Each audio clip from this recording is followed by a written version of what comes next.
died. He was 76 and had been suffering from cancer. Craven made his name as director of the Nightmare on Elm Street films of the 80s, featuring one of cinema's most terrifying characters, Freddy Krueger. He went on to make the Scream series of films as well.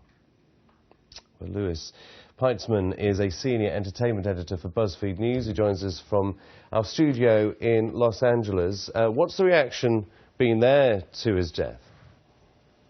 I think it's obviously very sad. I mean, he was such a prolific director, and he was so iconic. And I think a lot of people didn't know that he was ill, so it's really a surprise for everyone. What was it about his horror films? A lot are made, but they were all a commercial success, weren't they? For the most part, yeah. I mean, he definitely redefined the slasher genre. You know, there had been slasher films before Nightmare on Elm Street, but it really reinvigorated the genre. It was a much more highbrow, high-concept take on it.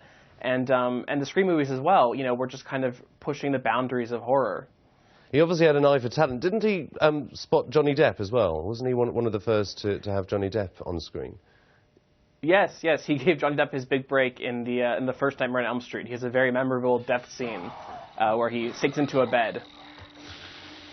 The Nightmare on Elm Street films and the Scream films have a huge cult following. His death is going to be really felt by those people. I mean, the love of particularly a Nightmare on Elm Street continues, doesn't it? Particularly with Freddy Krueger.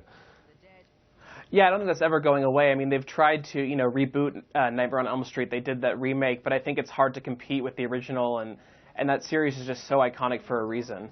Why? I mean, what was it about his films that means decades after they're made, they're still being watched, they're still being viewed, they're still being celebrated? What was it? I think it was just a smarter kind of horror. You know, I think people were tired of the same old thing, and he always was willing to kind of push past that and make things that were more cerebral, also very, very self-referential. I mean, the Scream movies, he didn't write Scream.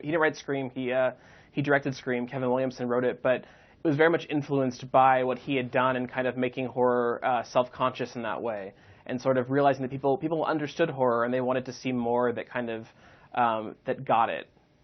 Yeah, I hate those Scream masks that always come out at Halloween. I mean, they are absolutely terrifying. Has he inspired any other genre of horror film? Are we seeing a legacy continue after his unexpected death, do you think? I think we are. I mean, I think that these things carry on. I mean, MTV has a Scream TV series now, which is inspired by the films. And then there are a lot of movies that come out that really seem to be inspired by his self-referential style, his meta style. Movies like Cabin in the Woods very much kind of subvert the horror genre, and that's really what he was always trying to do, is surprise audiences. So I think that all the good modern horror movies are very much indebted to him and his work.